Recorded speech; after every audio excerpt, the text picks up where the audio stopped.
ये पूरा का पूरा ये अभी हुनक्तु साहवीर्यं कर्वावहै तेजस्विना वधीतमस्तु मा विद्विषावहै। ओम शांति शांति शांति। सबको सादर नमस्ते जी। भजन के लिए नमस्ते आचार्य जी, नमस्ते नमस्ते। हाँ, जरा आचार्य जी को मैंने तो बताया था कि आपके घर में हम गुरुकुल चालू कर रहे हैं। ये रंग रोगान कुछ हो रहा है बाहर, आपको दिखाई देगा। बढ़िया। हाँ, बस रूम भी जरा साफ तैयार हो रहा है। गुफा जैसी हालत में लग रहा है, कुछ गुफा जैसी हालत, मतलब वहाँ पर है आचार्य जी। जी आचार्य जी, हाँ प्रारंभ करें। आचार्य जी के गांव में नहीं, मैं थोड़ा अन्य स्थान पर हूँ पिता। अच्छा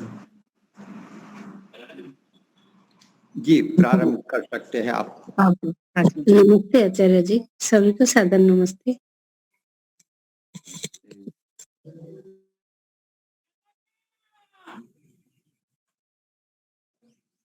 चलिए, मैं इसको ठीक कर दिया। मेरी ध्वनि ठीक से आ रही है आवाज? हाँ जी, आ रही है जी जी जी। वो बैग था तो भी अच्छा ही था आचार्य जी, कोई बात नहीं। मैं कभी करता नहीं हूँ, ऐसे अभी कर दिया। ये आर्टिफिशियल लग रहा है ऐसा ठीक है फिर। वो अच्छा लग रहा था, हाँ जी वो सही था। ठीक है, इसको काट देता हूँ फिर मैं।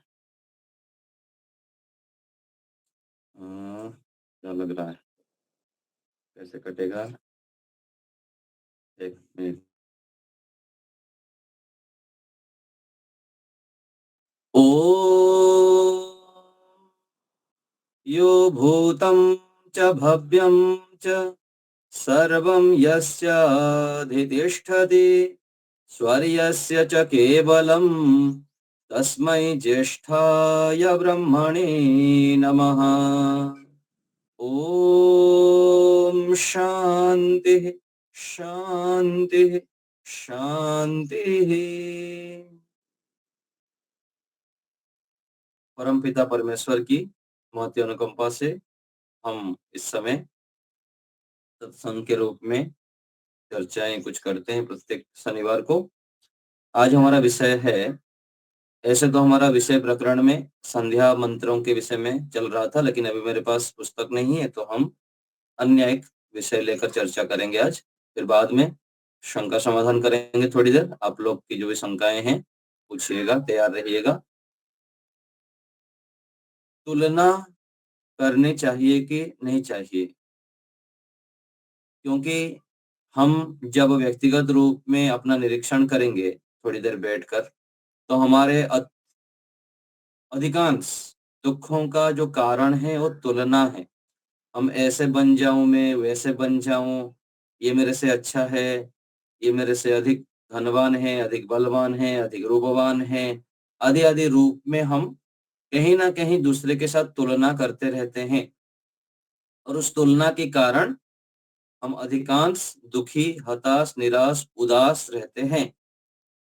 तो तुलना करना चाहिए या नहीं चाहिए? करना चाहिए तो कैसे करना चाहिए और किस प्रकार हम ना करें, तो यह हमें सोचना चाहिए। उससे पहले एक कहानी सुना देता हूँ, कभी छूट जाए तो उस कहानी के माध्यम से हमको स्पष्ट हो जाएगा कि हमें क्या करनी चाहिए। एक जंगल में एक साधु महात्मा तपस्या कर रहे थे, पेड़ के नीचे बैठ के। तो थोड़ी देर वो बैठे थे, ऊपर से कुछ पानी का बूंद गिरा। पानी का बूंद जब गिरा तो वो देखे कि कौन ऊपर है, कहाँ से पानी गिरा। तो ऊपर देखे तो कौवा बैठकर ऊपर रो रहा है। तो उसको पूछे क्या कारण है, क्यों रो रहे हो आप? तो फिर अपने जीवन को लेकर बहुत दुखी होकर रो रहा था। कि देखिए भगवान ने मुझे कौवा बना दिए, लोग मुझको हर समय डंडे से भगाते हैं, कभी श्राद्ध आदि हो ऐसा हो तो लोग तो मुझे कुछ खिला पिला देते हैं, नहीं तो हर समय मेरी वाणी से लोग सब परेशान होते हैं, मुझको भगाते हैं और मेरा जीवन निरर्थक है, मैं अपने जीवन को समाप्त कर देना चाहता हूँ। तो साधु महात्मा कहे कि अच्छा ऐसा है, तो मेरे पास वरदान है, मैं आपको जो है आप जो चाहे वो कर बना सकता हूँ। आप क्या बनना चाहते हैं बताइए? कौवा को बोले क्या बनना चाहता है? तो बोले वो कि मैं हंस बनना चाहता हूँ। बोले ठीक है, चलिए तुमको हंस बना देता हूँ। लेकिन एक अवसर देता हूँ, जो हंस है ना उसको एक बार जाके पूछ के आ दो कि वह खुश है कि नहीं है, नहीं तो फिर अब का फंस जाए आप। बोले ठीक है, पूछ के आता हूँ। तो हंस के पास गए। हंस के पास कौवा जाकर बोल रहा है कि मैं ऐसे साधु महात्मा के पास, मुझको साधु जी बोले कि मैं हंस बनना चाहता हूँ, तो क्या आप खुश हैं? तो हंस बोला मैं खुश हूँ। अरे मेरे जैसे दुखी तो संसार में कोई भी नहीं होगा। कहाँ ना मैं उड़ पाता हूँ, ना कुछ पानी में रहता हूँ, पानी के साथ सफेद कलर है मेरा। ऐसे-ऐसे वो अपना दुःख क्यों बहुत सारा गिनाने लगा। बोले तो फिर चलिए फिर साधु जी के पास चलते हैं। साधु जी बोल रहे हैं कि जो चाहिए तुमको बना देंगे। वो भी हंस को लेके चले साधु जी के पास। बोले फिर सुना दिए वो, बोले हंस के ऐसा-ऐसा दुःख है। तो हंस बोला कि तुम क्या बनना चाहते हो बोलो? वो बोला मैं जो हमारे पक्षी है ना, जो लोग पालते हैं, क्या कहते हैं उसको? सुआ। और क्या नाम उसका? जो बोलता है, लोग पिंजरे में रख के पालते हैं। तोता तोता तोता तोता तोता हाँ, तोता तोता। तोता वो बोला कि मैं तोता बनना चाहता हूँ, उन लोग बोले। बोले ठीक है, चलो तोता बना देता हूँ तुम दोनों को। लेकिन तोता के पास जाके एक बार जाके पूछ के आओ ना, वो कितना खुश है। यदि वो खुश होगा तो तुम उससे बोलने तुम फँस जाओगे, तो उसमें फिर आप फिर तोता के पास गए। बोले तुम तो बहुत खुश हो, बढ़िया रहते हो पिंजरे के अंदर, बढ़िया तुम्हारा स्वर भी अच्छा है, लोग तुमसे खुश रहते हैं। बोले क्या कौन बोल दिया तुमको? पागल हो रहे हो क्या? मेरे जैसा दुखी कोई नहीं, लोग मुझको बंद रख देते हैं, ना खुला छोड़ते हैं। और मेरा शरीर देखिए, पेड़ में रहता हूँ तो तुमको ढूँढने के लिए भी कितना मेहनत करना पड़ता। पेड़ पेड़ का जंग ज ग्रीन कलर है, मैं भी वैसे ही बन जाता हूँ, मेरा कितना सारा दुःख है। मेरा जैसा मत बनना कभी भी। फिर बोले कि चलो, फिर क्या बनना ठीक रहेगा? फिर वो बोले हमको मोर बनना चाहिए। फिर साधु के पास गए, फिर साधु वही बात, बोले ठीक है तुमको बना दूँगा मैं, कोई बात नहीं। लेकिन एक बार जाओ तो मोर के पास जाके पूछ के आओ, मोर कितना खुश है। मोर के पास गए, फिर मोर के पास जब गए, बोले तुम्हारा तो बहुत खूबसूरत है, तुम राष्ट्रीय पक्षी हो, तुम्हारे लोग सब फ़ोटो लेते हैं और तुम्हारे फ़ोटो को सब सजा के रखते हैं और ऐसे-ऐसे उसके ऊपर बहुत सारे प्रश्न किए। बोले अरे! तुम लोग पागल हो रहे हो क्या?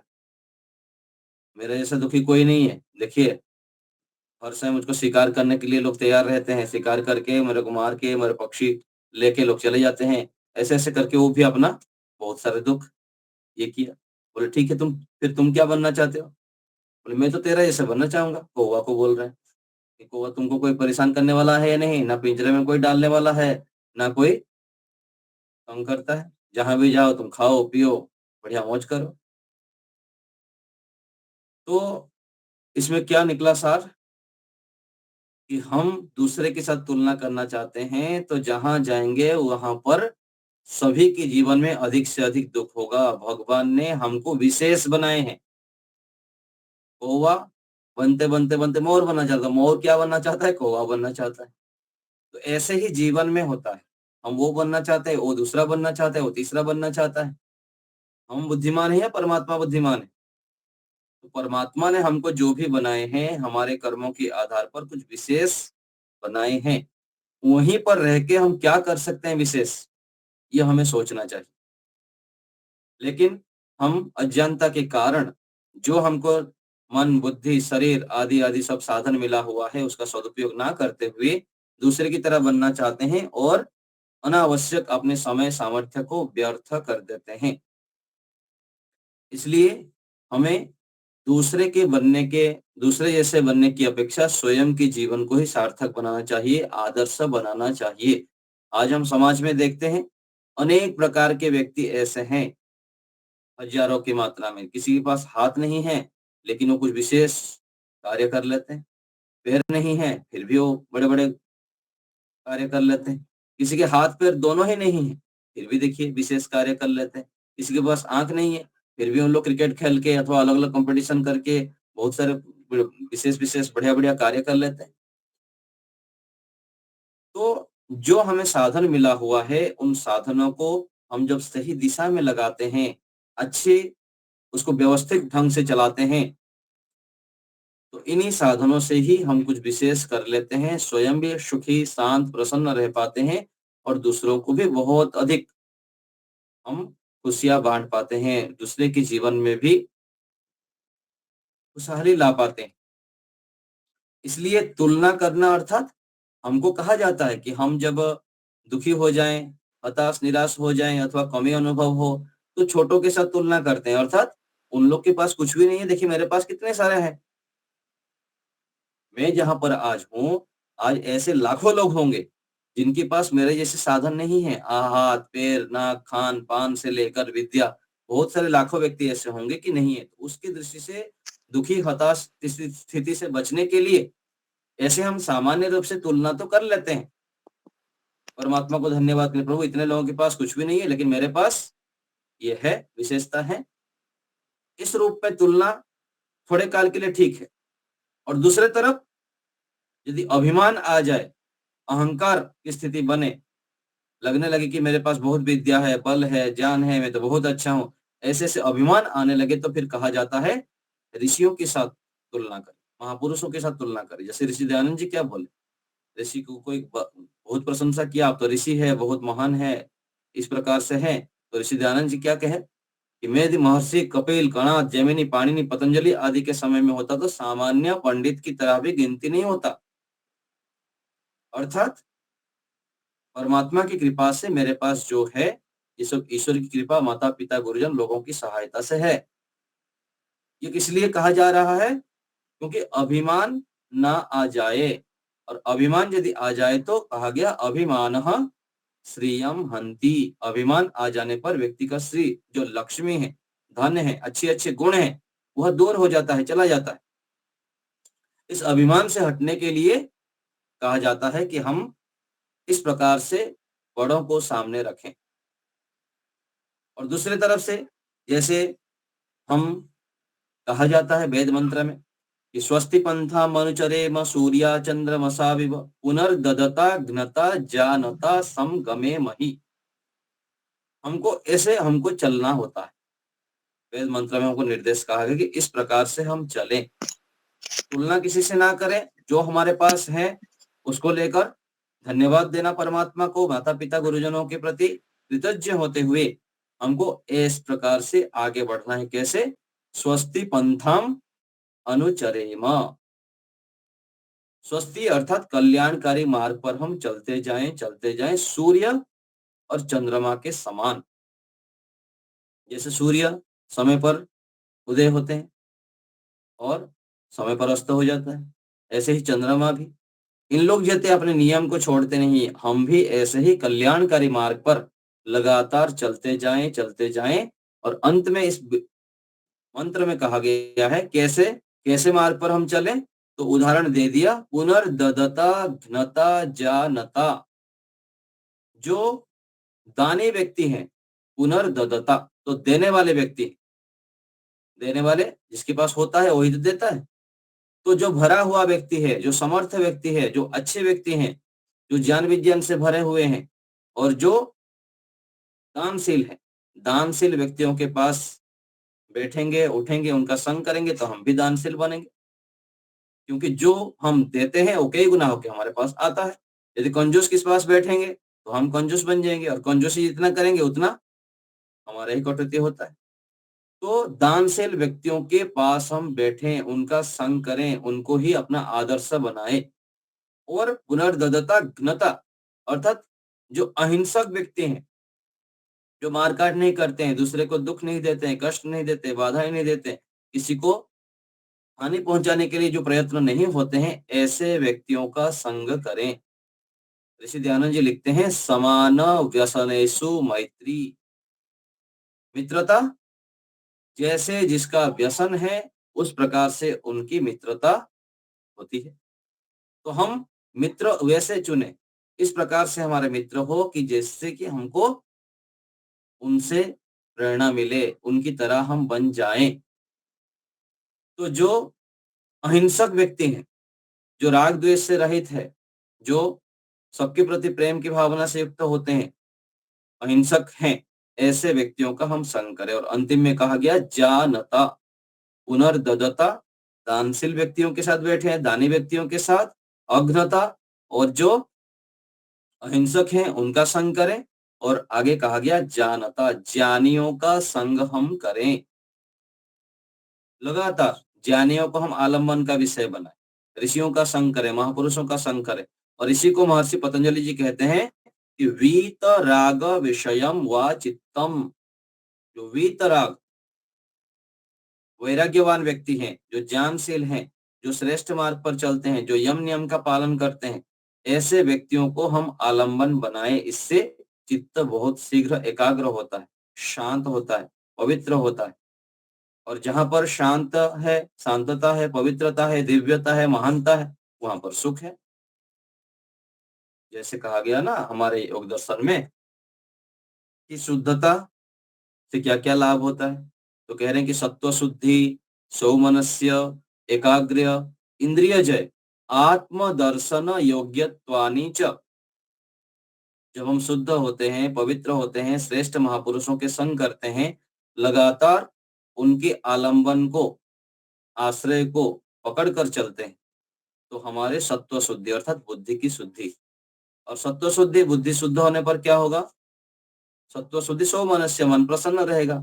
और मन प्रसन्न रहने पर एकाग्रता की प्राप्ति होगी। यदि मन प्रसन्न नहीं है, खोए खोए रहते हैं, हम उदास रहते हैं, तो फिर एकाग्रता की प्राप्ति नहीं होगी। और बिना एकाग्रता के फिर हम इंद्रियों को जीत नहीं सकते। हम इंद्रिय दास बन जाएंगे, भोग दास बन जाएंगे, मन दास बन जाएंगे। मन में जैसे आया वैसे करने लग जाएंगे, भोग वासना में डूबे रहेंगे। इसलिए कहा गया सत्व शुद्धि, सौमनस्य, एकाग्र्य, इंद्रिय जय, फिर आत्म दर्शन योग्यत्वानि च। फिर आत्मा परमात्मा के दर्शन की ओर बढ़ेंगे। मैं कौन हूँ, कहाँ से आया हूँ, मुझे क्या करना चाहिए, इन विषयों को हम अच्छी प्रकार से सोच सकते हैं, समझ सकते हैं, इसकी ओर आगे आगे आगे बढ़ सकते हैं। सामान्य स्थिति में यदि हम सावधान सतर्क नहीं रहते हैं तो केवल संसार के विषयों के विषय में चिंतन करते रहते हैं और उसी में ही रमण करते रहते हैं। ये क्या किया, वो क्या किया, वो कहाँ गया, वो ऐसा क्यों किया, उसको ऐसा करना था, उसको ऐसा नहीं करना था। इस इन बातों में हम लगातार उलझ जाते हैं। क्यों होता है ये? क्योंकि सत्व शुद्धि नहीं है, बुद्धि की शुद्धता नहीं है, इंद्रियों की शुद्धता नहीं है।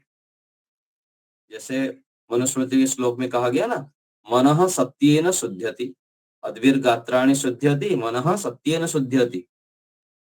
और तब करेंगे तो बुद्धि की शुद्धता होगी, और ज्ञान से आत्मा की शुद्धता होती है। ज्ञानामृतम भोजनम। हम जो आत्माएं हैं, शरीर से पृथक हम आत्माएं हैं। हमारा मूल भोजन क्या है? ज्ञान, तत्व ज्ञान, विवेक ज्ञान।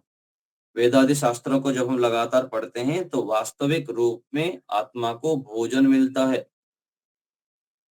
नहीं तो व्यक्ति कितना भी खाए पिए, संसारिक विषयों को भोग ले, देखिए अधूरापन ही रहता ही। क्यों रहता है अधूरापन? क्योंकि भौतिक जो साधन है ये हमको पूर्ण सुख, शांति, प्रसन्नता देने में असमर्थ है। उसके अंदर वो सामर्थ्य है ही नहीं। लेकिन ऋषियों के ज्ञान विज्ञान के शरण में रहते हैं। ज्ञान जब बढ़ता है तो वास्तविक रूप में जो आत्मा है वो शुद्ध होता है, पवित्र होता है। और शुद्धता, पवित्रता होने पर स्थायी सुख, शांति, प्रसन्नता, स्थिरता की दिशा में बढ़ते बढ़ते वह पूर्णता की ओर बढ़ पाता है। हम पूर्ण हो जाते हैं और इसी को फिर कहा जाता है जीवन मुक्त, विदेह बनना, स्थित प्रज्ञ बनना। और यह सब हम प्राप्त कर सकते हैं, कोई असंभव नहीं है। लेकिन इसके लिए हमें निरंतर तुलनात्मक दृष्टि से बाहर निकलना पड़ता है। अपने आप को हमें हर समय श्रेष्ठ मानना पड़ेगा कि परमात्मा बहुत महान है। मुझे मेरे ऊपर बहुत अधिक कृपा किए हैं, मुझे बहुत कुछ दिए हुए हैं। इस भावना से जब हम युक्त रहते हैं, बार-बार परमात्मा को धन्यवाद करते हैं, अपने परिचित में जितने भी व्यक्ति हैं, जिनसे भी हमको उपकार मिला हुआ है, मिल रहा है, उनके प्रति हम कृतज्ञ होते हैं, देने की भावना से युक्त रहते हैं, तो फिर हम आगे, आगे, आगे बढ़ते ही रहते हैं, बढ़ते जाते हैं। नहीं तो हर समय कमियाँ गिनाते-गिनाते मेरे पास ये नहीं है, वो नहीं है, परमात्मा ने ये नहीं दिया, ये मेरे साथ ऐसे क्यों व्यवहार करते हैं? तो कमियाँ निकालते, निकालते, निकालते फिर हम संकुचित मानसिकता से युक्त हो जाते हैं और उस संकुचितपन से युक्त होते-होते फिर जो हमारे हमारे अंदर जो प्रतिभाएँ होते हैं, उसको हम विकसित नहीं कर पाते। जैसे भजन में कहा गया ना कि मानव तू अगर चाहे दुनिया को हरा देना, आकाश में उड़ना हो, पाताल में जाना हो।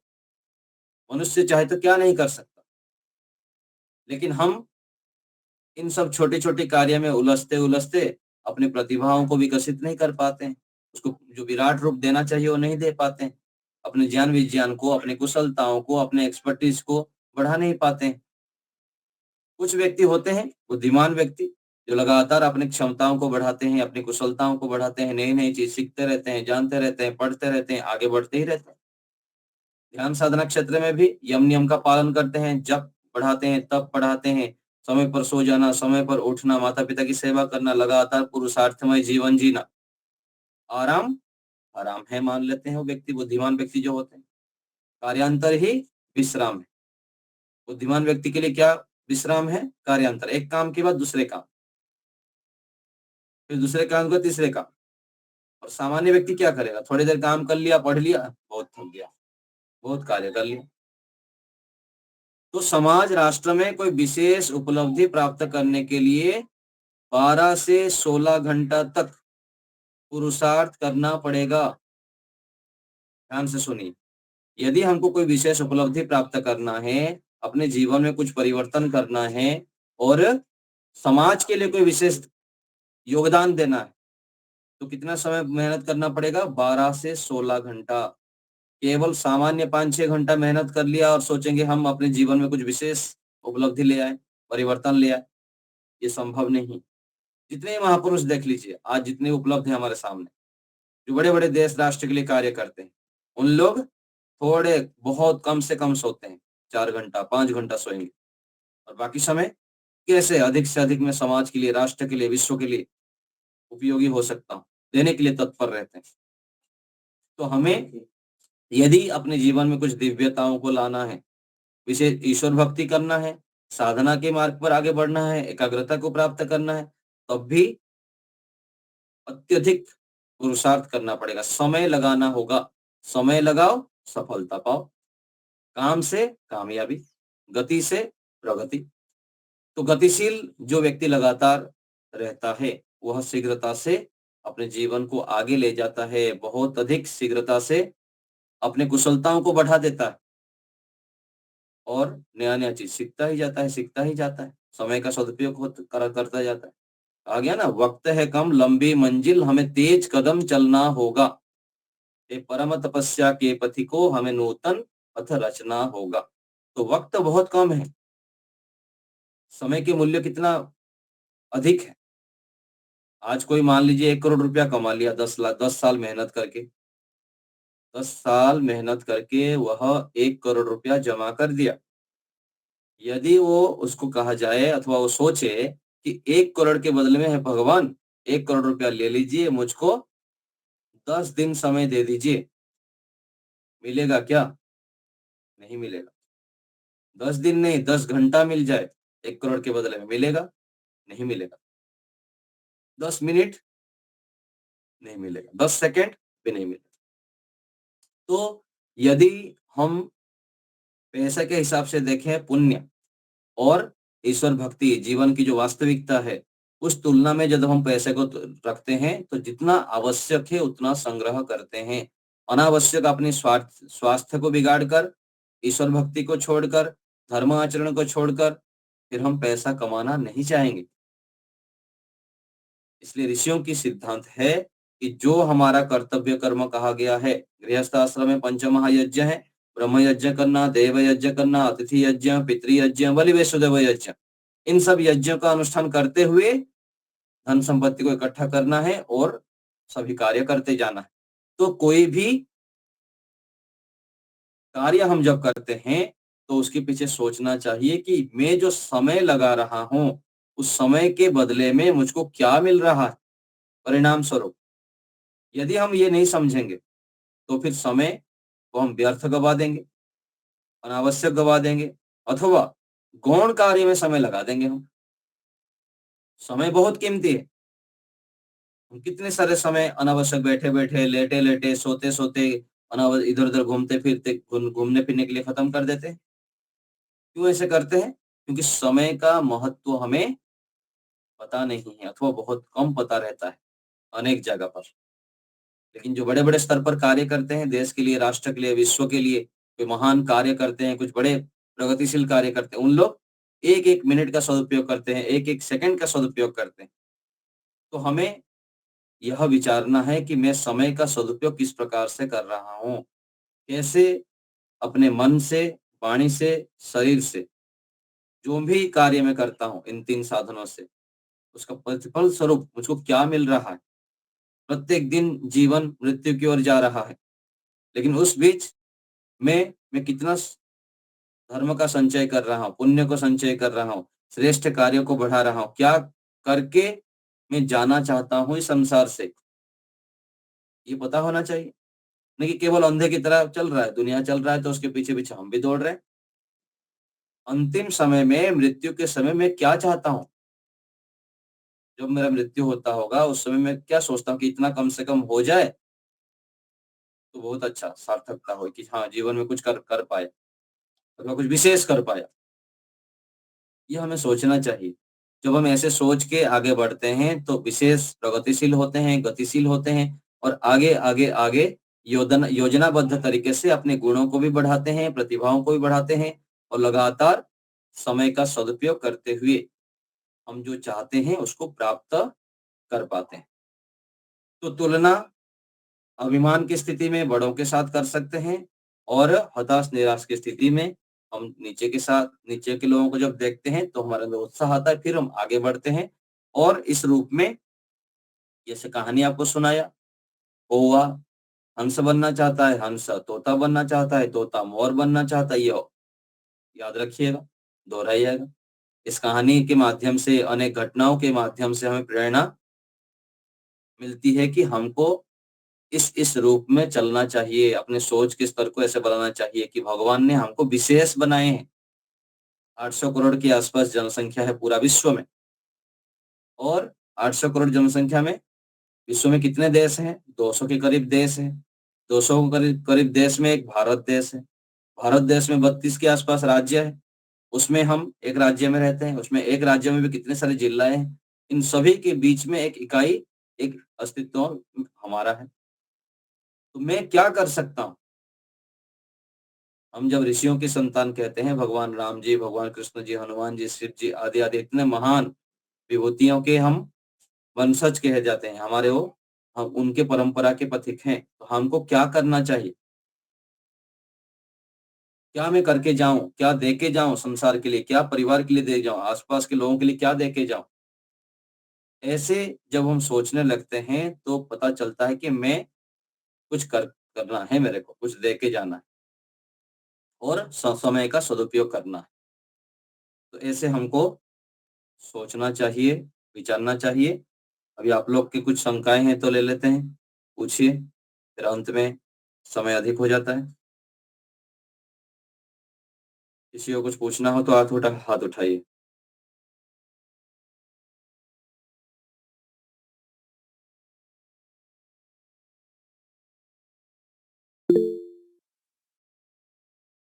जी सुमन जी। नमस्ते आचार्य जी। आचार्य जी, रित और सत्य में क्या अंतर है? रित अर्थात आया ना पीछे, रितंच सत्यम। रित जी। अर्थात विद्यमान, सत्य इसमें क्या प्रकरण में आया था उस समय जो मंत्र में देखे थे?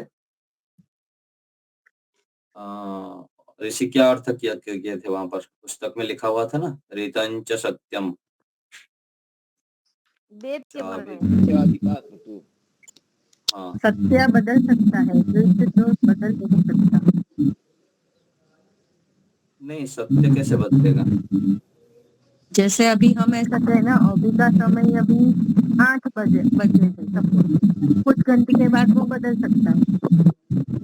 जैसे हम ऐसा बोलते हैं कि सूर्य पूर्व से उगता है, लेकिन सूर्य उगता नहीं है। इसमें ऋतम यदि शाश्वत नियम, वेद के शाश्वत नियम, और जो पदार्थ है वह नियम ऋतम च सत्यम, और सत्यम ये भौतिक जगत जो दिख रहा है या तो नहीं दिख रहा है, वो भौतिक जगत। एक वेद ठीक बोले, ठीक बोले। तो सत्य का अर्थ जो कहा गया ना, भौतिक जगत किया गया है, और ऋतम अर्थात शाश्वत नियम, शाश्वत नियम अर्थात मतलब जो ईश्वर का नियम है। जो स्थायी रहे। इसमें तो आचार्य जी इसमें लिखा है सत्यम का अर्थ स्थिर रहने वाला अचेत जगत। हाँ, तो यही हो गया ना, मुनि जी वही कह रहे हैं। तो जो जगत है उसको सत्य कहा गया, और ऋतम अर्थात गतिशील चेतन जगत। हाँ, तो जो परमात्मा के नियम है ना, उसको ऋत कह रहे हैं। एक शब्द है और दूसरा अर्थ है जी। कोई हाँ, आचार्य जी ऋत स्थायी और सत्य जो परिवर्तन है। माइक सभी लोग म्यूट करिए, एक व्यक्ति बोले। हाँ बोलिए। आचार्य जी ऋत मीन्स स्थायी और सत्य मीन्स जो परिवर्तनशील है। नहीं, ऐसे तो कैसे करेंगे? परिवर्तनशील जगत तो परिवर्तनशील है ऐसे। एक तो नियम है, शाश्वत नियम अर्थात परमात्मा का जो संविधान है उसको हम ऋत कहते हैं, कह रहे हैं। और जो सत्य है वो संसार की विद्यमानता है। विद्यमानता अर्थात इसमें तो परिवर्तन तो होता ही है। एक अपरिवर्तनशील सत्य और एक परिवर्तनशील सत्य। हाँ, इस रूप में भी समझ सकते हैं हम। एक तो है कि जो संसार है, सृष्टि की उत्पत्ति फिर प्रलय, उत्पत्ति फिर प्रलय, ये तो एक शाश्वत नियम चल रहा है ना, चक्र।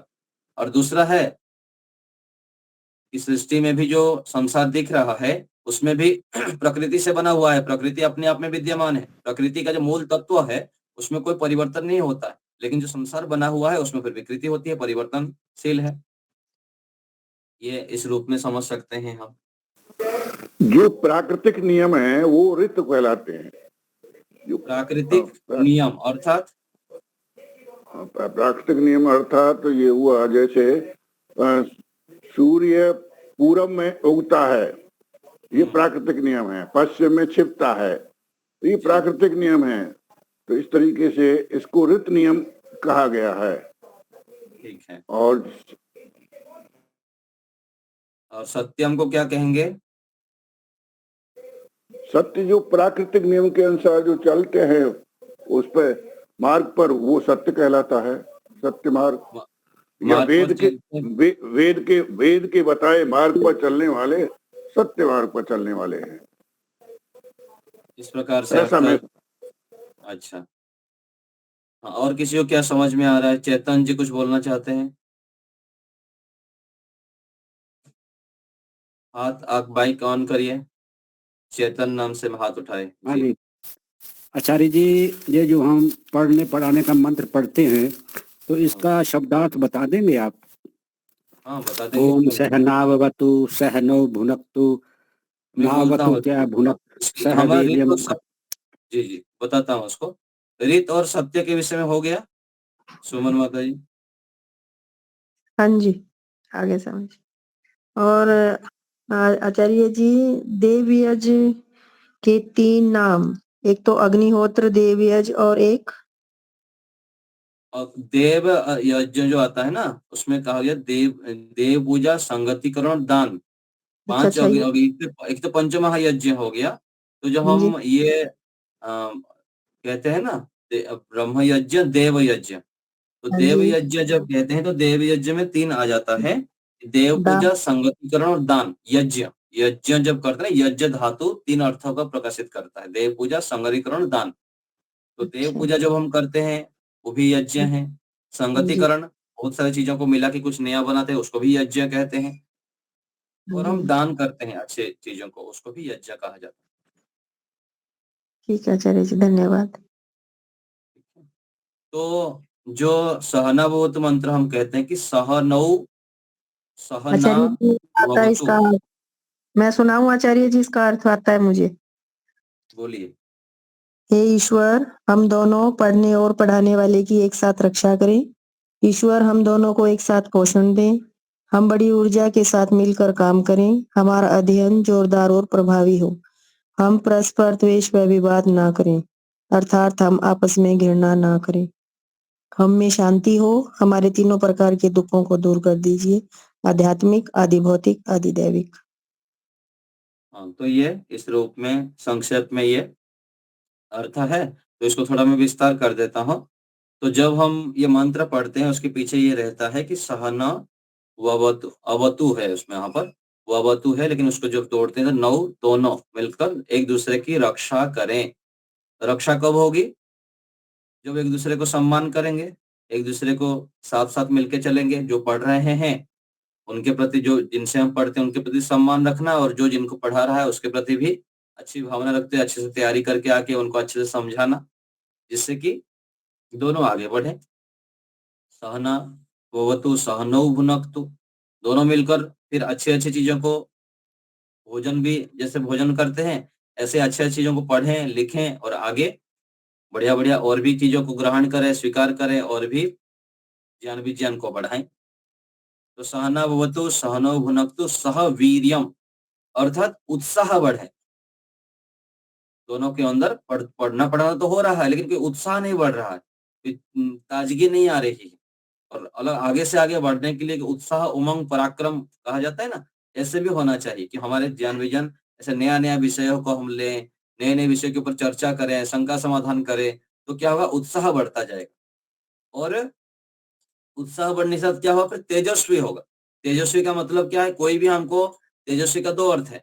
कोई हमको प्रश्न पूछे तो उसका हम उत्तर दे सके, और दूसरा तेजस्वी के अर्थात जो हम जानते हैं, पढ़ते हैं, उसको दूसरे को अच्छे प्रकार से हम स्थापित कर पाए और अधिक से अधिक फैला पाए, तब जाके तेजस्वी होगा। तो तेजस्वी ना वदितो माँ विद्विषा वहई, हम दोनों में कभी वैर भाव द्वेष ना हो, अर्थात कुछ भी आपस में यदि विवाद हो गया तो तुरंत समाधान कर लेना है। इस प्रकार से तेजस्वी होते हुए आगे विद्विषा द्वेष भी ना हो, और अंत में शांति ही शांति ही शांति ही, जो कहते हैं 3 दुख से हम दूर हो जाए, छूट जाए। आध्यात्मिक, आदि भौतिक और आदि दैविक दुख। आध्यात्मिक दुख अर्थात जो अपनी गलती से होने वाले दुख हैं। आदि भौतिक दुख जो दूसरे प्राणियों से, मनुष्य, पशु पक्षी से लेकर कोई भी प्राणियों से हमको जब दुख होता है तो उसको आदि भौतिक दुख कहते हैं। और आदि दैविक, बाढ़, भूकंप, अधिक वृष्टि, अधिक धूप आदि आदि जो प्राकृतिक विपदाओं से हमको दुख होता है, ये भी दुख है। तो इन तीनों ताप से हम बच जाएं, इनसे हम छुटकारा पाएं, ऐसे ईश्वर से प्रार्थना है। ठीक है। आचार्य जी तीसरा दुख क्या बताया आपने? आदि दैविक, देव, देव अर्थात जो पृथ्वी, जल, अग्नि, वायु, आकाश, जो सृष्टि है ना, इनसे भी हमको दुख होता है। और आदि दैविक दुख और भी कहा जाता है, इंद्रियों को भी देव कहा जाता है। तो इंद्रियों की चंचलता के कारण भी कई बार हम तो सब ठीक ठाक रहते हैं, लेकिन इंद्रियों की चंचलता के कारण भी हमको दुख हो जाता है। और प्राकृतिक स्थितियों के कारण से भी हमारे अंदर चंचलता हो जाती है, खिन्नता आ जाती है, स्थितियां ऐसी शरीर में हो जाने के कारण भी हमको दुख होता है। आचार्य जी सह तो हो गया दोनों मिलजुल कर, है ना जी। और नाववतु से क्या कहना चाहते हैं? हाँ जी, नावतु।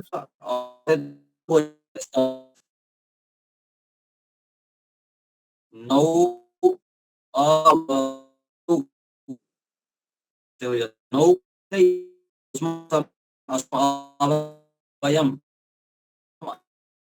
नौ में प्रॉपर आवाज नहीं आ रही है। एक आप मिनट, ये यहाँ पर म्यूट नीलम कर बहन दूंगी। जी, हाँ जी, हाँ मैंने कर दिया। आवाज कट रही है। वो म्यूट था, अनम्यूट था नहीं। ओम ओम।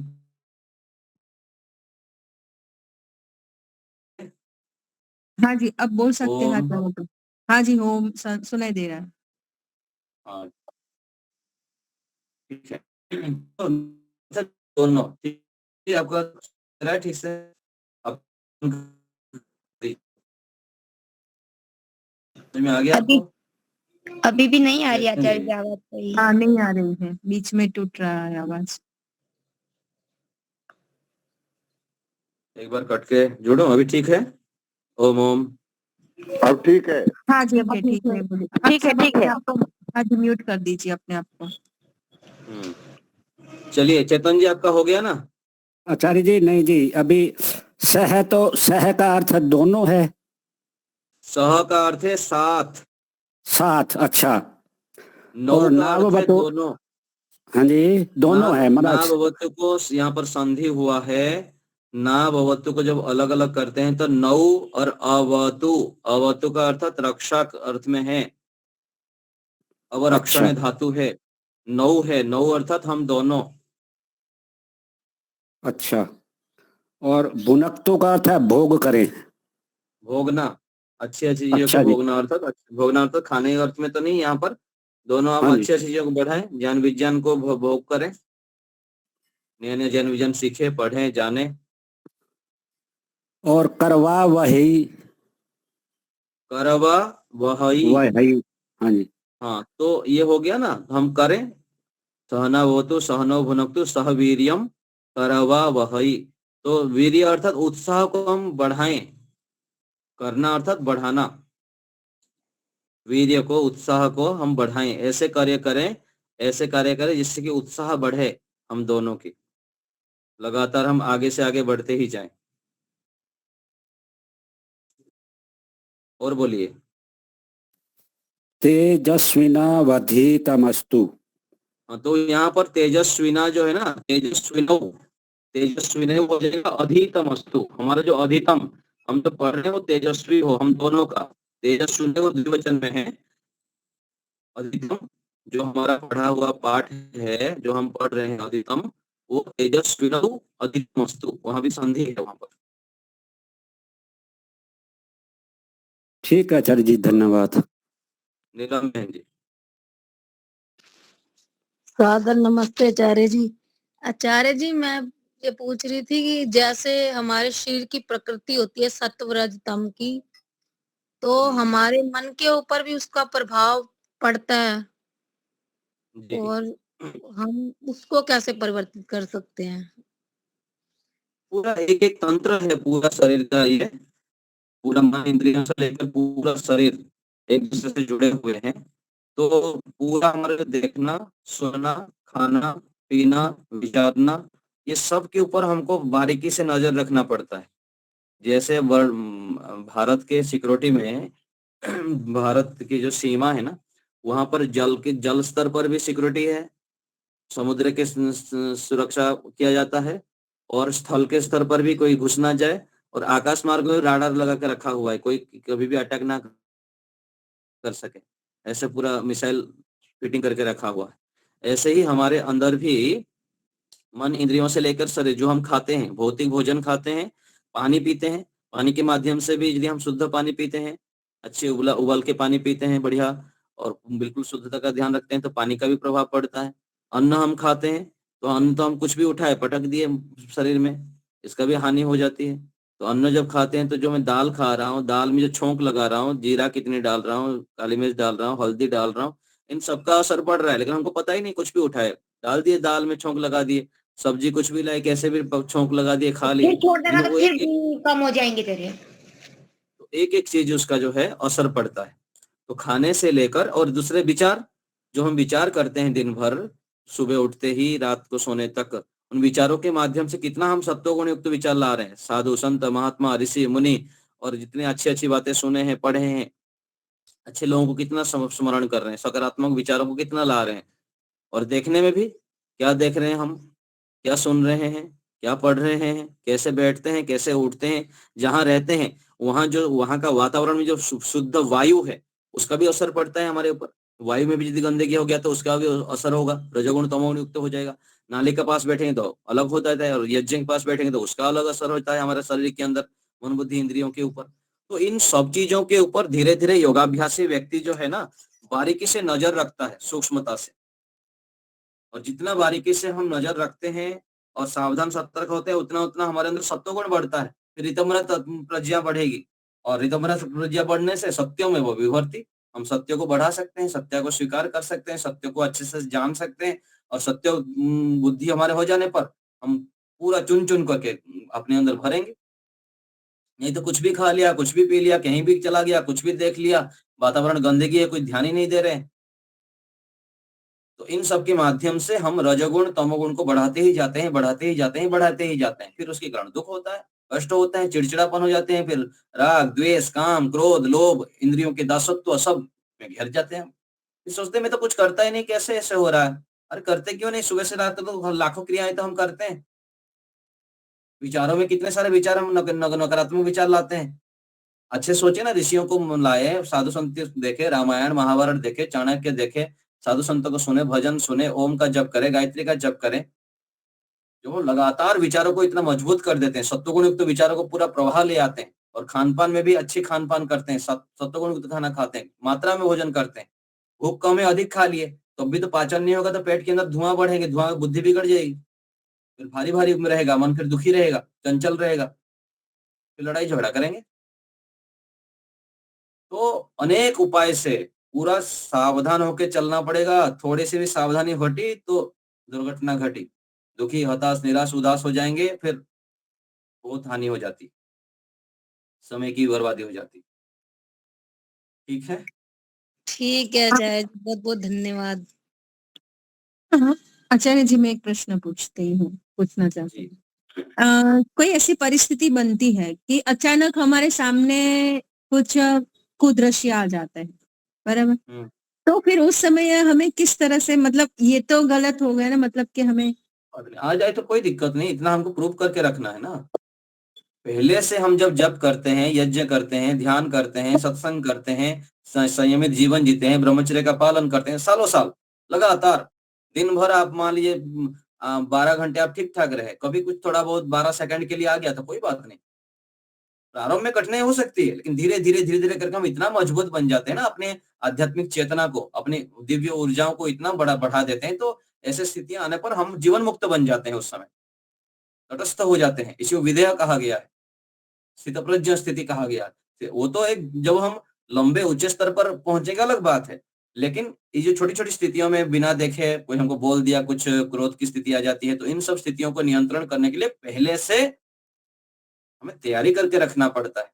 पहले से अपने जीवन को शुद्ध पवित्र सात्विक रखना पड़ता है, खान पान से लेकर अपना देखना सुनना खाना पीना। जब लंबे समय तक हम ऐसे करते जाते हैं तो ट्रैफिक जाम में फंस जाएंगे, तब भी दिक्कत नहीं। जैसे मैं भी कार चला रहा था तो एक जगह पर इतना भयंकर फंस गया ना, मतलब बोलिए मत। पूरा छोटी सी गली, इधर ना खिसका पाए ना इधर खिसका पाए, इधर लंबा लाइन हो गया, पीछे भी लंबा लाइन।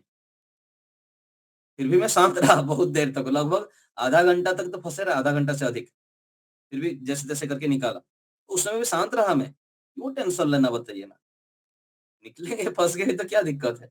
किसी को पहले पूछे थे पुलिस को, इसमें जा सकते हैं? बोले थोड़ा सकरा तो है लेकिन जा सकते हैं आप। ऐसे वो बोल दिया तो चले गए, हम फंस गए उसके अंदर। तो ऐसे ही जो आप बोल रहे हो तो सही बात है, लेकिन पहले से लंबे समय तक जब योगाभ्यास करते हैं, अच्छे लोगों के संग में रहते हैं, अच्छे खान पान करते हैं, ओम का जप करते हैं, गायत्री का जप करते हैं, तो हम सत्व में प्रतिष्ठित हो जाते हैं, हम दिव्य ऊर्जा से युक्त हो जाते हैं सूक्ष्म रूप में, पता तो नहीं चलेगा। तो ये इन सब स्थितियों को हम अभ्यास करते रहेंगे तो ऐसे प्रतिकूल स्थिति आने पर हम वहां पर बच जाते हैं। जी धन्यवाद। ठीक है, इसलिए तो कहा गया कि हेयम दुखम अनागतम, संसार में बहुत अधिक दुख आएंगे, बाधाएं आएंगे, संकट आएंगे, प्रतिकूल स्थितियां आएंगे, बच नहीं सकते, बिल्कुल बच नहीं सकते, आएगा ही आएगा। लेकिन क्या करना है? फिर अपने आप को मजबूत बना के रखना है, संयमित जीवन जीना है, दुख आने से पहले भगवान को नाम लेते रहना है। भगवान के शरण में जब पहले से हम रहते हैं तो दुख आएगा तो कूद के भाग जाएंगे। ऋषि दयानंद जी है, भगवान राम जी, कृष्ण सब क्या किए? भगवान को पकड़ के रखे, इंद्रियों में संयम रखे और अच्छे अच्छे कार्य करते रहे, तो प्रतिकूल स्थिति आने पर भी कूद कूद के पार कर गए जीवन को। आचार्य जी ईश्वर आप दिया हुआ है लड़ने के लिए, हम ही नहीं समझ पाते।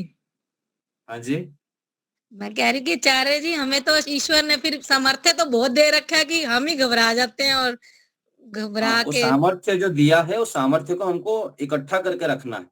मतलब रोज ध्यान करना है, रोज यज्ञ करना है, समय पर सो जाना है, समय पर उठना है, सात्विक भोजन करना है, रोज सत्संग करना है, दिन भर जो समय हमारे पास रहता है उसका सदुपयोग करना है, लगातार पुरुषार्थमय जीवन जीना है, काम काम काम में लगा रहना है, अच्छे अच्छे कार्य में, घर में परिवार में साफ सफाई रखना है, सत्वगुण को बढ़ा के रखना है, घर को स्वर्ग बना देना है, घर को तीर्थ बना देना है, हर समय ईश्वर से जुड़े रहना है, स्वयं ईश्वर से जुड़ना है, दूसरे को जोड़ना है, स्वयं शांत रहना है, दूसरे को शांत रखना है, स्वयं प्रसन्न रहना है, दूसरे को प्रसन्न रखने के लिए तत्पर होना है।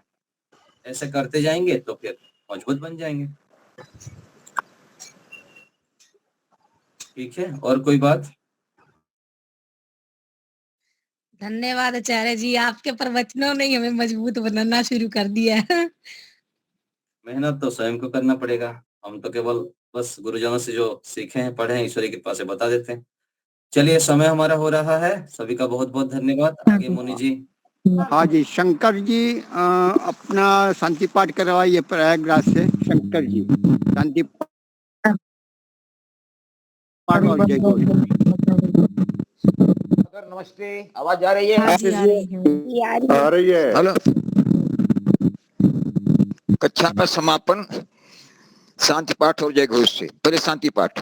ओम ध्यो शांति अंतरिक्षम शांति पृथ्वी शांतिरापः शांतिरोषधयः शांतिर वनस्पतयः शांतिर्विश्वे देवा शांतिर्ब्रह्म शांतिः सर्वं शांतिः शांतिरेव शांतिः सामा शांतिरेधि।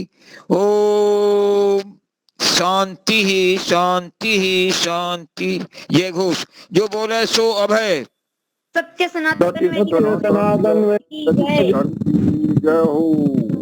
मर्यादा पुरुषोत्तम भगवान रामचंद्र के जय जय हो। योगेश्वर भगवान कृष्णचंद्र की जय हो। जय हो। व्याकरण सूर्य गुरु गिरिजानंद की जय हो। जय हो। युग प्रवर्तक महर्षि दयानंद सरस्वती की जय हो।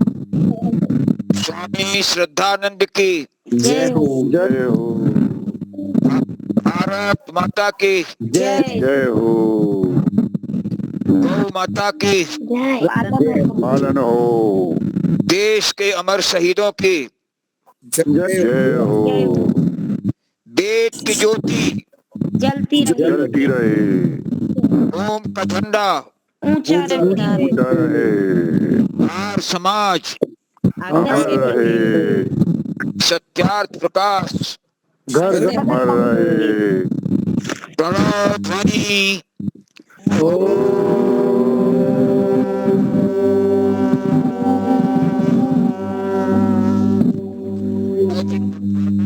सबको सादर। सर्वेभ्यो नमः। सबको नमस्ते जी। सभी को नमस्ते। नमस्ते। नमस्ते।